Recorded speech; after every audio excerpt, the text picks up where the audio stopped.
It's 5 girls, there's always a drama. Despite what people might think, we didn't spend a lot of time bickering or arguing. We really did manage to just get on. We actually liked being around them all the time. Even journeys to and from gigs, you know, you've got like 3-4 hours in a car at night and it's kind of just like chatting to your friends, putting your world to rights. I actually quite liked that.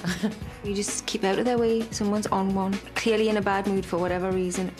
Just generally paid off, you know, you just know to avoid that person or to just try and make the situation later, but we never exploded.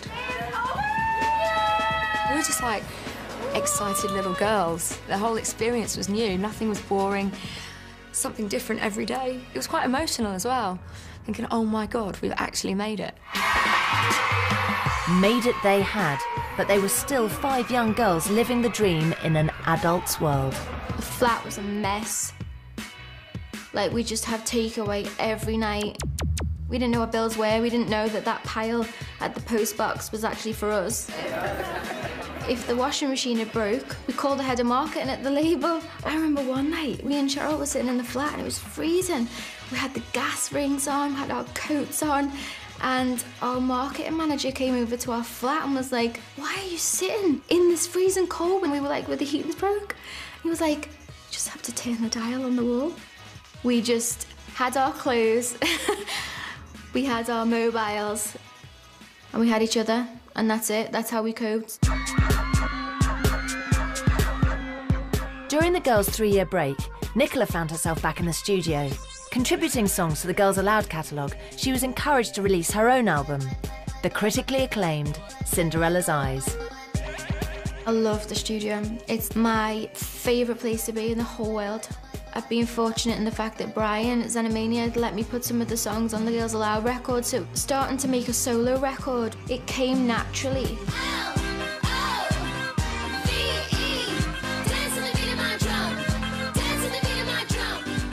When the reviews came in, like The Guardian, The Telegraph, and like NME, and like all of those people who I would dream to say like the songs that I'd written, were saying it.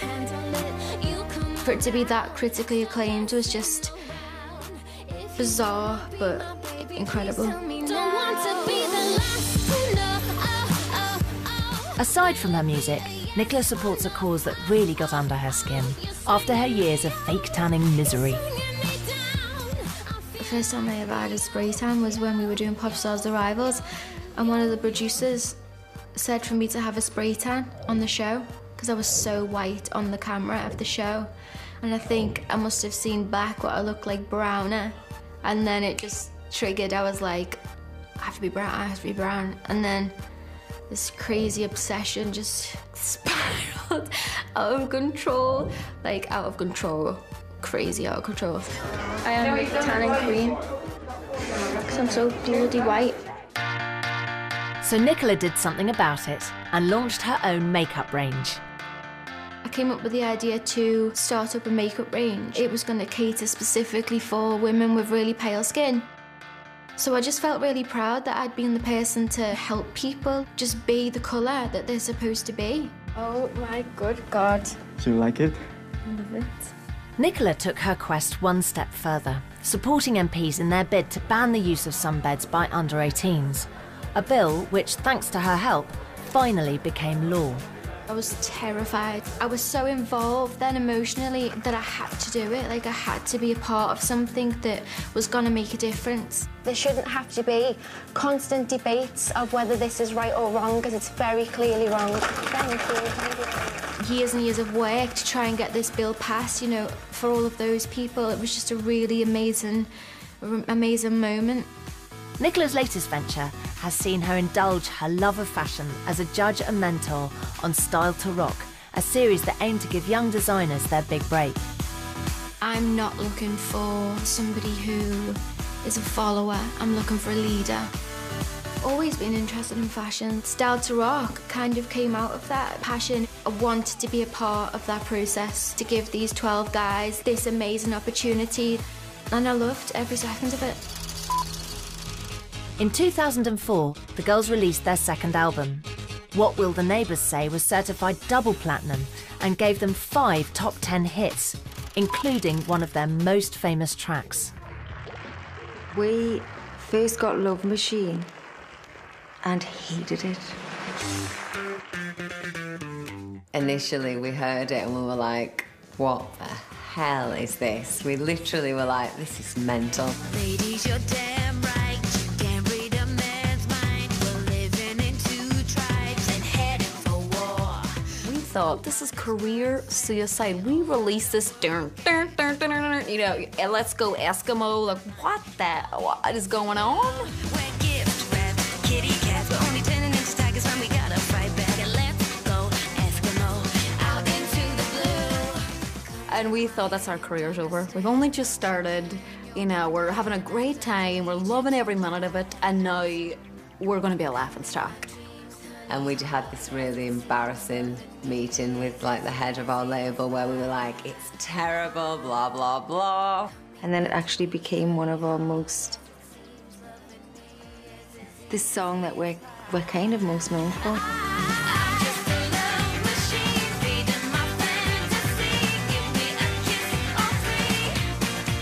And I find It was a turning point for us because we learned that we're not always right and that you should listen. neighbors say this time. I'm surprised in the video we're not like, I'm just a love machine, because we were so embarrassed.